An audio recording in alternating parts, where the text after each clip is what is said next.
Hey guys, this is the second part of my conversation with Anu Menon. If you haven't checked the first episode already, please go and do that first because you don't want to miss the part one. We spoke about the actual idea behind her special Wonder Menon, who Anu is off stage, how does she manage her career in Ayan, and a whole lot more. The link will be in description. And now here we go with part two.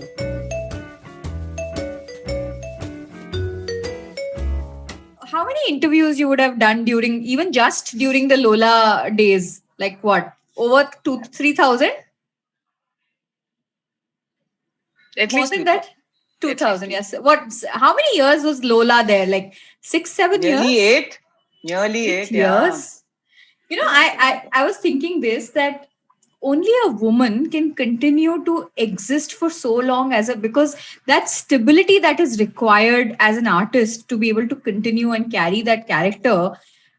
I just feel it's a very woman thing to be say and not get, because normally, every second year the artist will, of course I'm sure you would have had your thoughts, but every second year the artist will be like, dude abhi ho gaya, 2 saal ho gaya, 3 saal ho gaya, ab main kya kar raha hu, I want to do this. Like the artist inside you will always say stuff like, right? And I'm sure you would have gone through those this thing, but I think it was because, see, it's a double-edged sword, right? Because the character is so larger than life that people think that she's an existing, breathing human being. Yeah. So, and then even when I was playing other characters, like I used to play a show, I forget what it's called, but I used to play 5 different characters. So one was, back in the day, there was a Doordarshan newsreader called Tabassum.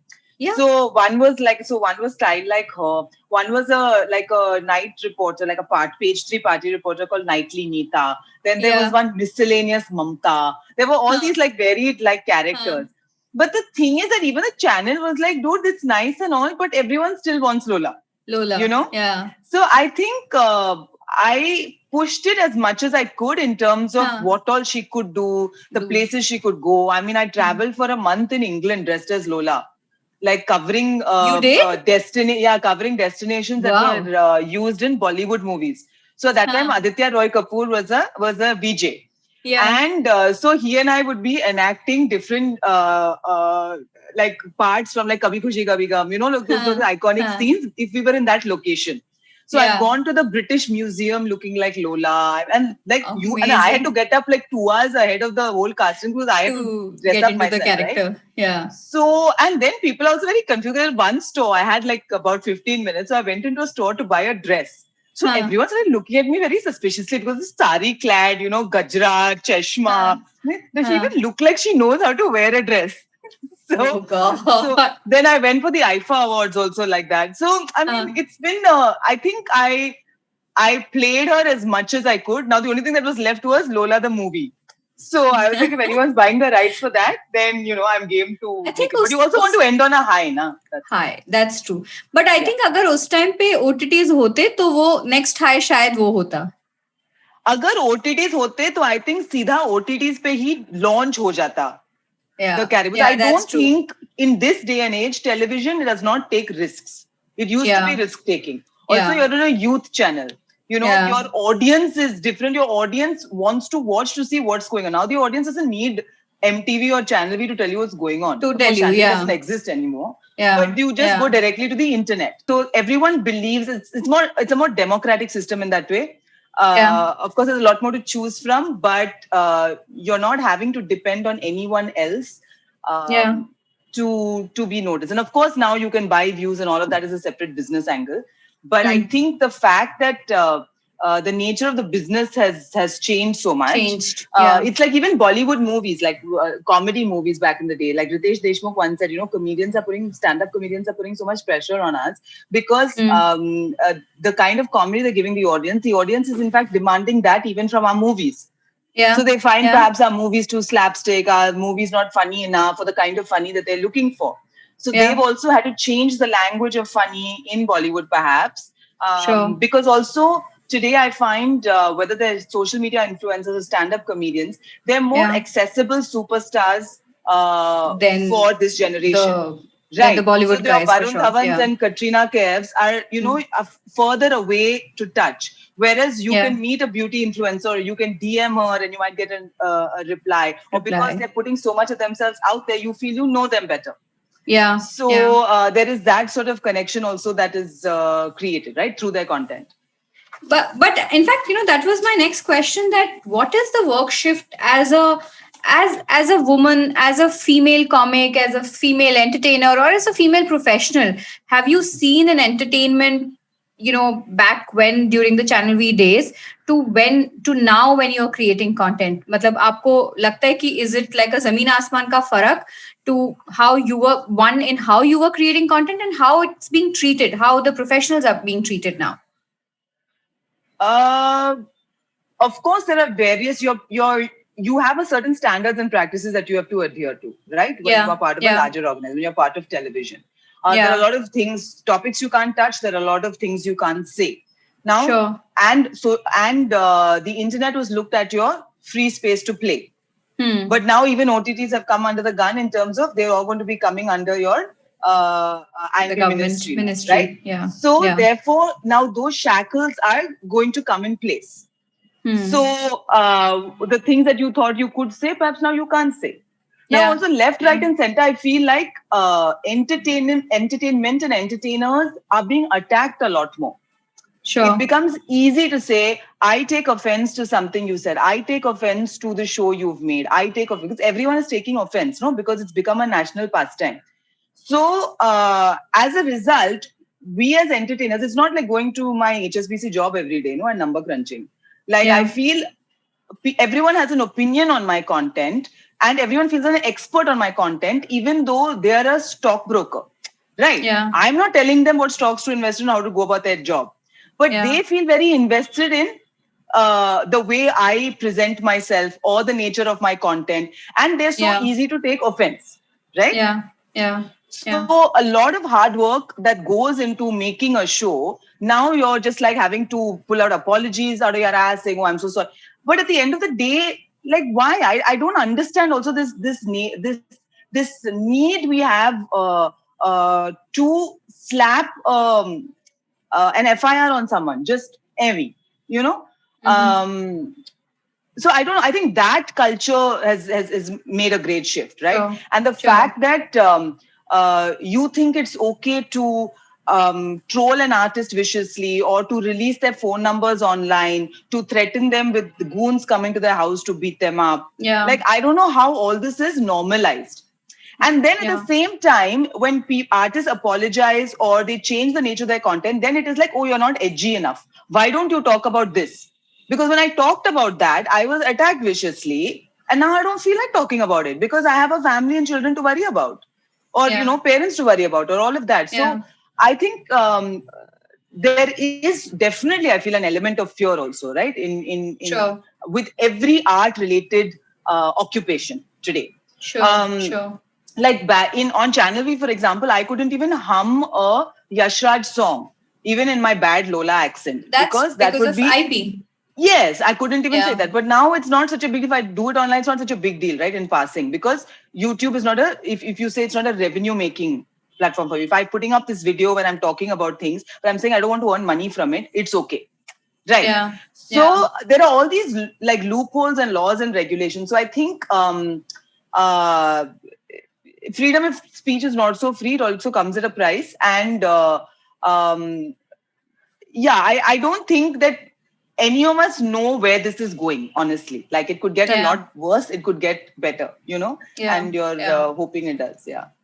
But as a woman who was way more like, maybe following the norms, there was S&P in place back in the days when television was, content was being created, and you were constantly, in fact, television hours were way, way, way longer. I mean, and especially I know that because उस time पे इतने budgets भी नहीं हुआ करते थे. I can't imagine कि जब आपने 1 month का लोला का टूर किया होगा इंग्लैंड में, क्या बजट्स होंगे, because you were doing your own hair and makeup, and like, from a safety security perspective, do you feel a lot more safer now or not? Like when you're traveling for your own safety, like, when you were with the team, right? Because again, it's a culture shift. No, the mediums have changed. I was that way, Touchwood. I was surrounded by, I always say, one of the most talented teams. Like, I feel like at that time that the especially the promos team at Channel V, were some of the most talented people I've ever met, and in very different ways, right? Yeah. So I was, I think, the only girl, these bunch of boys, so they all feel very protective towards me. It was a smaller team. Sweet. It was a small, yes, but it was also a smaller team. Yeah. Yeah, and so to this day, some of them when they meet Anirudh, also they give him a little bit of a hard time on the amount of time he's on ship. What he does he do any actual work, all of that. So it's cute. It's cute that they get protected. But I think in terms of safety, no, I don't. But I do feel. I know what happens when you're traveling, especially for the live shows, because aap live shows bahut karte ho. You're traveling on the corporate shows, you mean? So the difference is this between a male comedian and a female comedian. A female comedian is not called on as much for corporate shows because I think this idea of they do female-driven content. No one talks about male-driven content. So they talk about woman things. So this preconceived notion that every female comedian only talks about her vagina and her breasts, because apparently that's all we have as content. And my pet peeve, and I've said this on many platform, that I hate this when producers feel like Mehrbani karke, they do an all-female show. So you have 10 female comedians. Mere ko bhi nahi dekhne ka ye show. Right? It is an estrogen overload. My point is that's not the way to bring about a certain equality in this system. The way forward is if you're having a show of 10 comedians, then have 6 men and 4 women. Yeah. Right. Or have 7 men and 3 women. But I'm saying to interchange the voices. Don't think you're doing your bit by saying, and then put pressure by saying, oh, tickets bik nahi rahi hai yaar, kya kare, push karo na social media pe, ye karo, wo karo. And then you're making even the performers on the back foot. Yeah. So I feel like if you're equalizing the system so that we can hear varied voices and have it as part of the mainstream as opposed to the appended show, that is what we're looking for. Right. Yeah. And, when people talk about, men being funny or blah, blah, perhaps it's true. But if you look at all professions, the best chefs in the world mostly are men. Most politicians are men. So I think if you're looking at most professions, it's just the nature of the way things are. It's just a number. Yeah. And like when people talk about stand-up comedians, it's not very different. It's a numbers game. So if there are 1,000 male comedians, then you would know only 200 female comedians. Absolutely. So then naturally your top 5 will be 4 men and 1 woman at best. Yeah. It's just a numbers game. Right. Yeah. And also, if men can talk about men things, I don't know why women can't talk about women things. Women things, like, I have no jokes to make about my vagina, for example. I just know it works because I produced a kid from it. But I have no jokes about it, Absolutely. Whereas another female comedian will have jokes. And that's fair enough. And that's the beauty because of varied voices. Different phases of life also the artists are coming in from. Absolutely. And another thing is people say, I know it's very good. You have clean comedy. I don't think there's any great virtue in not swearing on stage. I don't do it because I'm not comfortable with it. Not because I feel that there's a judgment call about it. I'm just not comfortable. That's it. And so when I go for corporate shows, for example, a male comedian because they're mainly 85% of the audience is male, right? So the male comedian will hang on or hang back after the show, will have a drink or two with the guys there. But I won't, because I will go straight after I'll go back to my room and not socialize with anyone. Anybody. Right? So there are those from a safety point of view, and I'm not comfortable doing it. Right? I'm not there to schmooze with you. One corporate show, for example, there was a guy. First of all, I have a thing against very short people. Okay, like it's just a thing of mine. I only trust tall people, especially if you're a guy who's 6 foot tall. I'll give you a longer rope to hang yourself. If you're pingu and mean, there is no reason for you to exist. Anyway, so the guy is now Ekto Tingu.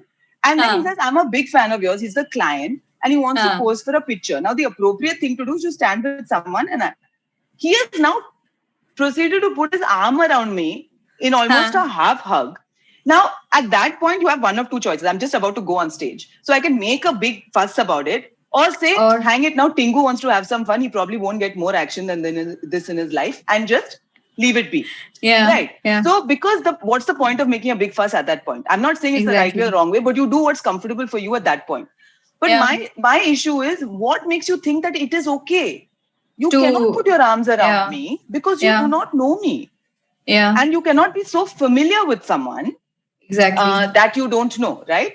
Yeah. So that is one. Then there's so much of advice as well. Like I always say, like corporate shows stand-up comedy, like when especially with a woman comedian, they feel I'm doing jokes ka mujra.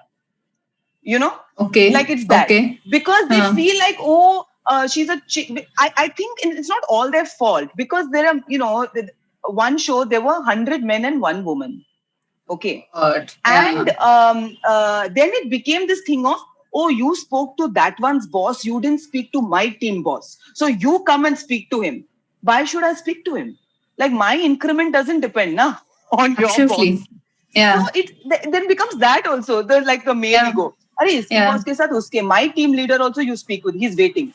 So and team leader is late like an apsara waiting for me to speak. It's bizarre, right? So I mean, those are things that you have to take on the chin, I suppose. And also the advice I've been given. Anu, you shouldn't look too nice, because then it will take What away is looking nice? Jokes. What is there is... Like you can't look nice. If you wear dresses, and don't show too much, like you dress very... I said, I wear dresses, but now what do you want me to dress badly? Like I shouldn't look like I've had a shower. Like what is the... if you look too pretty, no one will listen to your jokes. Also, Anu, the problem is you're too pretty to be a stand-up comedian, but not pretty enough to be an actress. So right. This sort of like stuff, that. हाँ, मतलब stereotyping तो हम लोग ऐसे at the the snap of a finger करते हैं कि it's... In fact, that was my question to you, because especially in our industry, entertainment, I mean, I guess it's applicable to everywhere, but networking is such an important phase, right? Yeah. मतलब आप network करोगे तो आपको deals आएंगी, आप network करोगे तो आपको opportunities मिलेगी, आप network करोगे तो आपको shows मिलेंगे, आप network करोगे तो आपको films मिलेगी, आपको casting होगा, बहुत सारी चीजें. I mean, and there's nothing wrong in it. I'm just saying that unfortunately or fortunately, for women like us, who have a family to go back to, who have kids to look after to, after 6 बजते हमें 6 क्या मतलब पूरा दिन ही चलता है दिमाग में तो, but we are always constantly thinking that, rather than having that one drink with an XYZ or whoso it could be, I might as well just go back and check my child's assignment, right? Sometimes you also tend to spend time with the friends that you enjoy, and you will have that drink. But I'm saying then that networking becomes such a big question mark in your overall aspect of things. What do you do? Do you also constantly deal with that pressure, no pressure of, how to network, what to network, or I don't, or just giving it up saying, dude, I don't care. I'll just do good work and then I'll leave it to the rest. So I have never been good at networking. I am not a personality type that is capable of schmoozing with people. Sure. So I've known that from a very early stage. I'm also like, when I first came, people were like, oh, to Bombay, people were like, oh, why don't you are very good with accents? Why don't you just talk in an accent? And then people will think you're from abroad, and anyway, you've come from England. So you'll get more work. And that I was like, gee, and now I'm like, shit, I could have been Katrina Kaif. Right. I could have done Kala Chashma. I could have just come with that accent. I should have taken it on board, this idea. So for me, even like, a lot of people say, why don't you do more acting work or more film work? It's because I'm fundamentally incapable of putting myself out there like that. Like there are some people, it comes naturally too. It comes naturally, yeah. So I am so happy to meet you. It's been so long, Henna. We must catch up. I cannot do all this. Right. And it's not a judgment call on people who can. I think it's great. But it's great, as long as you have made peace with, this is me, I can't do it, leave it. So even in terms of a career, like I feel also in some ways subconsciously, I've also chosen a career where I am doing my own thing. I am not dependent that way hugely on someone to give for that next role, or because I'm like creating my own work. I'm writing my own material as a stand-up. Right. Yeah. So I don't have to go and meet like a zillion casting directors and film directors and, falana dimkana, because mere se nahi hota ye. Mere paas time bhi nahi hai to do it, So I think whatever you do, as long as you feel like I am operating within the realms of what I am comfortable with, that's fine. Whether you sleep with a guy for a role, whether you don't like all that, it's not a judgment or anything. You have to do like you do. Absolutely. Whatever you're comfortable with. Yeah. No, I get it. So you can't even resent someone. You can't even resent someone for like a lot of times on Insta. Like I see some people's videos. I'm thinking, is there something wrong with me? Like I don't understand why this person has 500,000 followers, because I don't understand. Like, they're not funny. They're not like, what? You know? So, like, I'm clearly not the target audience. And that's fine. Because there are people who obviously like this, whatever this is. So, I think maybe when one is older as well, perhaps one has a family, you are more zen about the things in your life, or you don't want zyada stress. Like, you can't keep saying mere ko ye karna hai, wo karna hai. I can't do everything na. Then I feel like I am more at peace when I have control over all aspects of my life. Like, I know I'm doing, like, it's like a plateau. Like, I'm doing pretty okay at my career, at my motherhood, blah, blah. Because now suddenly, if I have Brad Pitt success, then, if I get a chance also to act with Brad Pitt, then matlab, who will do Ayan's assignment for school on recycling? Sure. Who will do it? Sure. And he'll flunk. Sure. So, I have to give up Brad Pitt for that at least. Sure. Brad Pitt over Ayan. Or Ayan over Brad Pitt. Yeah. See, the sacrifices I made. But, this is interesting. In all of this, I want to ask you about, and this is a question which I think I've pretty much asked all the female mentors I've ever had when I delivered my daughter, about this quintessential word called guilt, right? Yeah. And I think somewhere we all go through it in small, big, larger proportions. I think the question is, I think it just comes with the changes that as a society we see, with women taking on more roles, etc. My question is, how do you acknowledge it if it's there? Some women might say, I don't have any guilt, which is also fine. But I'm saying in most of the cases, and probably the women who might be listening to this, this podcast might have gone through this phenomena called guilt. I will call it phenomena because it's literally like a phase. What do you do to acknowledge it, and how do you identify it and work on it? Simple as that, because it sometimes can take you to to places far off which you wouldn't have realized can exist and make you miserable. So I think we've said this before, I think earlier in the show, that I was talking to a friend of mine who said that she feels guilty when she's at work because she feels she's not doing justice to being a mother, and when she's at home she feels guilty because she doesn't feel she's doing justice to her work, right? So that's like a fine balance that we're all. And the thing is, there's this great story about Indra Nooyi. So here she's being made as CEO of PepsiCo, and she comes back home, and late at night after a meeting, and her mom is standing there, and she says, there's no milk. So she's like, oh, why can't I can send my husband, he can buy the milk. Now, why didn't you tell him? He was home earlier. Said, no, but you're the woman, no? You have to run the house, so you go get the milk. So she was just talking and then she said how she sat down with her children and she had a talk to say that, listen, it's not because I don't love you, but I am not going to be able to be there for every parent-teacher meeting of yours. I'm not going to be able to be there for every soccer game, every baseball game and all that. And you please understand, it's not because I don't, it's because the difficulties of my job and all the responsibilities entails doesn't allow me to be there, right? Yeah. I read a fascinating story, and then that's when, because I told you as well earlier that I used to try and overcompensate for the lack of presence of my husband when he was on shift, which meant that every day I would take my son out somewhere. I would take him to feed horses. I would take him to the beach. I would take him to a bookstore and read there. I would take him to some like every day we would do something like as a him and me thing. Right. And we want to open him up to experiences, don't want him to feel like, oh, you know, Pops is not there, etc. And I read this thing where this girl said, I always wanted to be there for my child.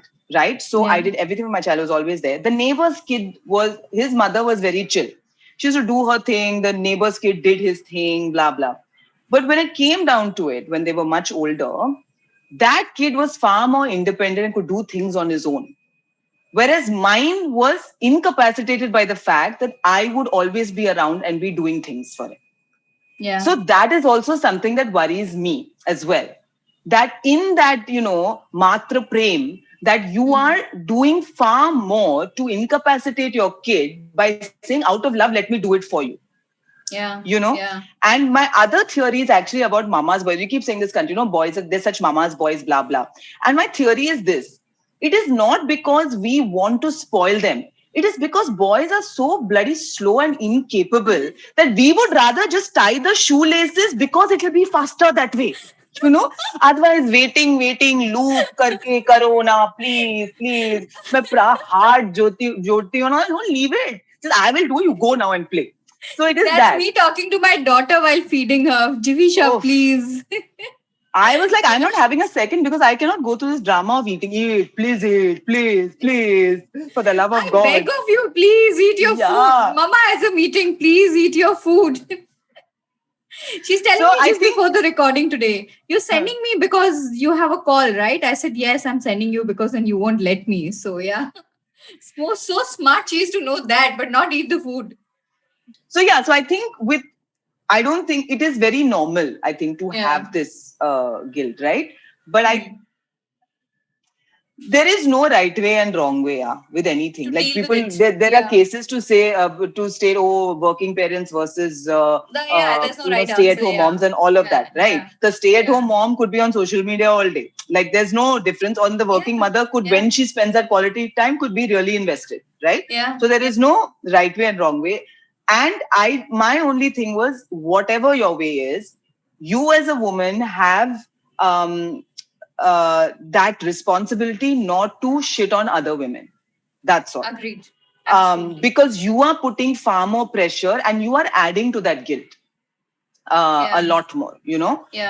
So whether it is the kid has to be breastfed, you're not producing enough milk. Like I've got so many horror stories as well, you know? I know. I never had this problem. How come you do? Like whatever it is, you know, these are women's bodies are changing. And honestly, there was I think I read somewhere that this is the first generation where honestly there's been the evolution has been twofold. It is also the first generation that doesn't depend so much on our parents for advice, but our peers for advice. Because, and I always say, you cannot compare generation. Don't go this hamare zamane mein, because what my mother-in-law had to deal with her two sons is very different from what I have to deal with my son. There was no social media then. There was no peer pressure like there is today. There was no, you know, like, I don't have to worry about predators online, like whatever it is. Like the stresses are very different. And also, they as a generation are so much smarter and brighter and quicker.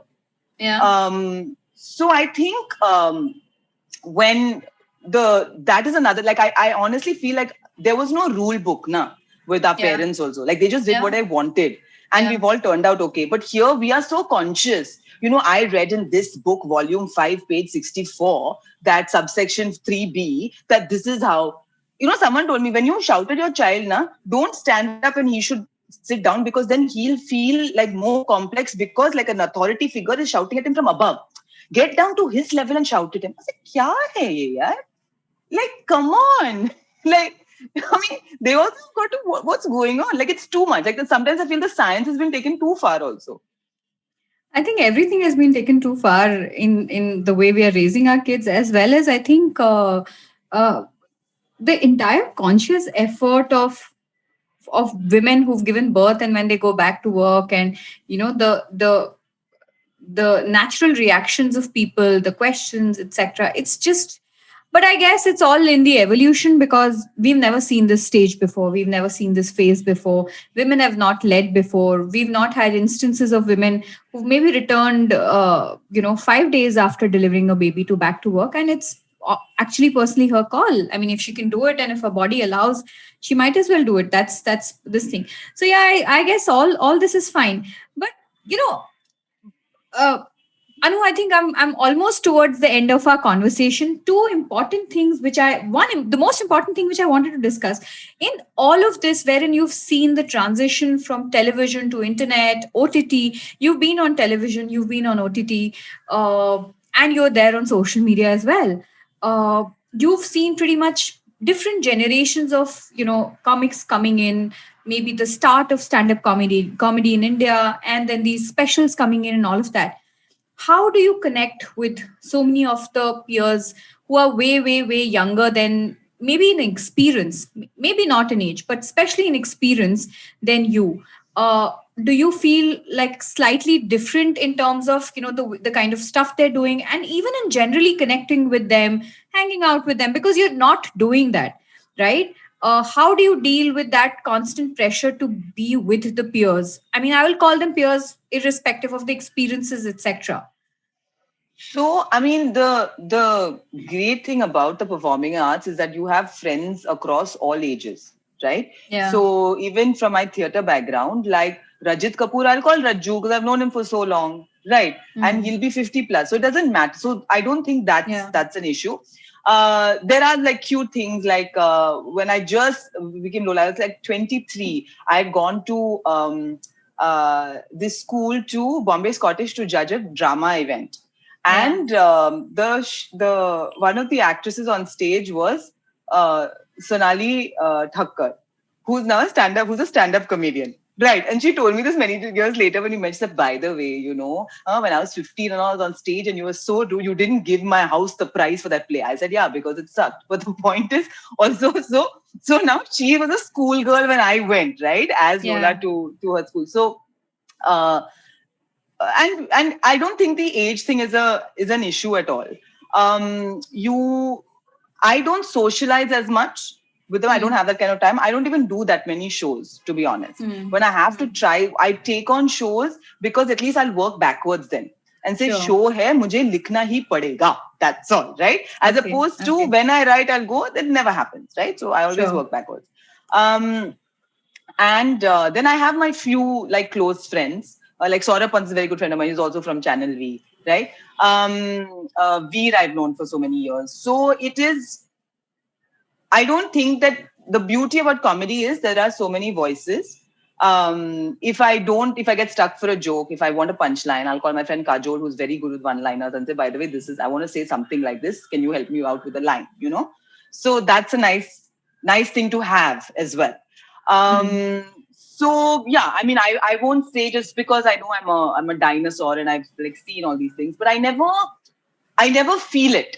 Like I have one gray hair, so I feel like I'm doing okay, But I think it's also this ability of yours to connect with a lot of the younger, comics, or I would say entertainers or creators.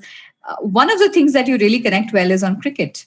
I do love and I think more than I've heard this from a lot of common people that both of us know about आज का match मैं अनु के साथ discuss कर रहा हूँ, आज का मैच में ये किया, and I just find this weird because I guess you guys are on different WhatsApp groups discussing scores and like the kundali, the horoscope of it. Yeah. Also now, like I keep saying, like कैसी उल्टी दुनिया चलती है मेरी life में, like my husband will say things like, but why are we watching Test cricket? It's damn boring. Can we just change the channel? And I'll be like, shut up, Anirudh. It's very exciting last 1 hour of the match and all. What is happening?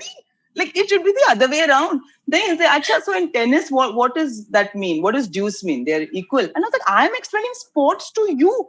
Like, I don't know, sometimes it's bizarre. Then he said, I don't know, what is the follow on is what, 200 runs, no? I was like, baby, if you had said this before our wedding, I would have never married you if you didn't know the meaning of follow on. I mean, it's just shocking. So, so it's never been, I think it's never been stereotypical. Like my mom and my dad also, my mom is far more into sport than, so my dad is. And even like last year for the World Cup, we'd gone to England. It was my mother, me and Ayan. So it was like 3 generations. I don't think anywhere else in the world would have happened. Like, the grandmother, the mother, and the son have gone for the World Cup. And Ayan is not a sporty. No, he's reading Enid Blyton in India versus England. Sure. In Birmingham. So I've never forgiven him for that, based on a ticket also, just reading. While all of us are saying, hey, it's very noisy, mamas, too many people. Oh, God.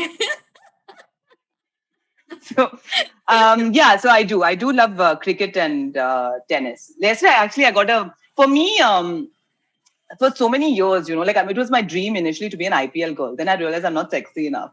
So they met me and they said, you come through as a purist of the game. I said, leh, chance hi gaya. Then Mayanti Langer came. I said, damn, she's very good now. No chance on me of getting this job. So because I this has been my pet peeve for a long time, is that there's a natural assumption that women don't know much about sport. though are not that interested in sport. And it's not all their fault, because this stereotype has been exacerbated by television channels who put women, and it's not their fault, who put girls on there who are very attractive but don't necessarily know anything about sport. They're also told, apparently, in their little earpiece, don't ask about technical things of the game. Just say, how's the weather? Yeah, just ask how they're feeling, what they're doing in their free time. And that, I feel, is the greatest injustice you're doing. Because women actually know a lot about sport. It is a minority, of course. I'm not saying no, and compared to men, of course. But that's always been like a huge pet peeve of mine. So I'm really grateful to that Mayanti Langer way, where she shows that she's smart, she's attractive, and she knows her sport. You know what I mean? She knows her sport. Because it's important for other women also to see that. Another point I want to mention, just, a lot of people put pressure on women, like men also, to say that, women need to see a women like you. You need to do more work. You need to do this. And I said, don't put the burden of an entire gender onto me. Like on my shoulders, I can't carry an entire gender saying that, they need this, therefore I need to do this. No. I am doing this not because other women can see me. I am doing this because this is what I know how to do. So everyone's journey in this is different. Also, it's not going to happen, like any change that happens won't happen just like, एक साल में सब changes नहीं हो जाएंगे. Men are not suddenly going to change. Women are not suddenly going to. Society is not. We're all, the way we consume our content is not going to change. It's going to be a slow process. In fact, talking about content, I think this is the most exciting part about this podcast. You had once somewhere said what rom-com is to women, porn is to men. I don't know, it was on your special or somewhere else. Yes. What is this love for Korean dramas? Of course, Oh my God, let's get started on this Korean drama. But listen, I have not watched one new one this entire year. Okay, I'm going to give you a list. I'm going to give you a big list. This whole year, I feel like I'm on it's a detox. I'm trying to tell myself, no, I'm now watching European shows just to, for Bridgerton? A year for different languages. Bridgerton? Have you seen Bridgerton? No, that I finished. Yeah, I finished. That finished? Okay. That is too beautiful. Yeah. Anyway, Duke of Hastings and Anu, like it could have been a thing. Anyway. It's due for season 2. They've just announced season 2 now. Yeah. But I think most of them, they signed them up for 2 seasons. They, in case the first season is a big hit, then the prices don't skyrocket for the actors in the second season. So it's under control. Yeah. So I never, it was just something that popped up and I watched one.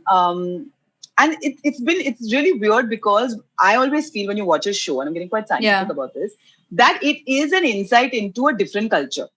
Absolutely. Right? So whether you're watching a Norwegian show or a Swedish show, how they're telling the story, the actors, the choices they're making, is very typical of their background and their culture and, the kind of people they are. Now, all Asian cultures are pretty much similar. And what was beautiful for me is that you see that like, you as a fellow Asian understand it, right? Taking the shoes off before you enter the house. And first of all, South Korea and Tamil Nadu are so far apart. But the words for mummy and daddy is amma and appa. It's the same. And that the similarities is what gets you, right? The bowing down to your elders, to say hello. The social setup, in fact. Yes. That you're not marrying the right guy. He has to be from this background. The mothers. Correct. The family pressure. Yes. You're staying at home with the parents, even though you're in your mid-30s. The boy being fawned over. The girl is like, come on now, look prettier. Like those sort of stereotypes are all in place. And the fact that the characters we all like is the same characters, which is Mr. Bajaj here. So the young, money-making Casanova, I mean, they've stereotyped the characters there as well, right? If you see a lot of the difference is, but I feel, don't you feel the difference is mainly, and this is weird, is that actually as a race of people, the men are far prettier than the women. Of course. Like I feel sometimes the men almost have more makeup on them than the women. Yeah, like sometimes मुझे लगता है lipstick लगा के आते हैं वो लोग. Yeah, they have a lot of lip gloss on. And also, it's that, the idea of masculinity that they challenge. I think, the fact that they are so pretty and it's almost an androgynous look, right? So sometimes, when you watch something, and this is like, I feel that with a lot of women here is very cutesy. Please, Nadu, I'm so small. Can you just help me with my cabin baggage? Oh, please, no, I'm so little and cute. I feel these chicks also play up the stereotype of the little and cute, and all that they do. And you're like, come on, like, get over it now. So I think, so that is fascinating. And also, once in your life, I think we all deserve to be loved by a Korean man. 100%. We all. That is the only way. Two married women discussing that on a podcast. Doesn't matter. I don't think, like I told you also, like my husband was, since he was 7 months, but the 5th month I said, Anirudh, मैं जा रही हूँ Seoul. मतलब बहुत हो गया. Gong Yu is unmarried. He's still waiting for me. Okay. Just the problem is between his English and my Korean. I don't know how this relationship would work, but I will give it a try. Okay. I am game. So I think that also in terms of how they, like even the acting, how they act in a movie and how they act in a serial are very different. It's like how in India it is, no? That difference between the movie actor and the scale is very different and stuff like that. Yes, the way they. And I was like, how many shows they produce, Anshu? I mean, for such a small country, like I feel like they're constantly churning out stuff. But I think it's like us. Like these are what we are watching. At least initially, what we watched were not originals, right? If you're watching on Netflix, a lot of them are originals. But initially, I think 2 years I've been watching Korean dramas for the last 2.5 years. So I think the first time that I watched was was a soap that got onto Netflix. Do you remember the first show that you watched? The Korean show? It was The Secret Affair. The Secret Affair. Okay, which is very funny. I watched it. It was very funny because the guy is 20 and the chick is 40 or something. Okay. And he looks at her, and this is what I love about Korean shows. They all have some mother complex. So all their chicks it's very normal. This Nuna romance and all. So he's looking at her and saying, oh my God, you're so beautiful. She's like, oh, shut up. I'm 40, you're 20, keep quiet and all. And he's like, no, even when you're 60, you'll be gorgeous. What products use kari hai? When you're 60, she'll be gorgeous. And very confidently, and she's like, chal, heart and all. So, and the thing is, you can't even tell how old they are, na? You can't. There's one show I watched called World of the Married, which is the highest rated show. Okay, it's World of the Married. Oh, I've not watched it. You have to watch it. It really messes with your mind. Okay, just goes into human psychology. So this, and I said this will never happen in India, which is why I really appreciate certain very forward steps that they take in terms of the casting. Husband and wife are supposed to be in their mid-40s. Okay, sure. Whereas the actual age is the lady is 55. The guy is 44. Wow. Okay.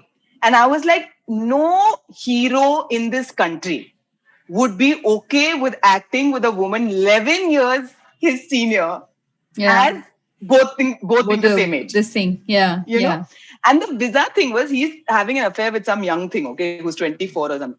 But the chemistry between him and this 54-year-old is like far outweighs anything he has with his 24-year-old. Yeah. You know? Yeah. And that's when you see like chemistry is just something that happens. You can't construct it. You know, it just like comes to life on. But I think it was also one of the things that kind of got me attracted to these shows. The casting, some of the casting that they do is just fabulous. Besides their sets, I don't know. I think I've just fallen in love with the way their sets are, the locations and the beauty. And I guess it's also after watching too many soaps in India. मतलब इतने साल तक हम Indian soaps देखने के बाद में थोड़ा सा सब व्हाइटिश और पिंकिश एंड पेस्टल शेड्स जब देखने लग जाते हैं तो suddenly your eyes start feeling to feel a little better but I just feel that the casting is just sometimes just bang on I don't know if you seen this show called something in the rain yes, love it. It's a beautiful show.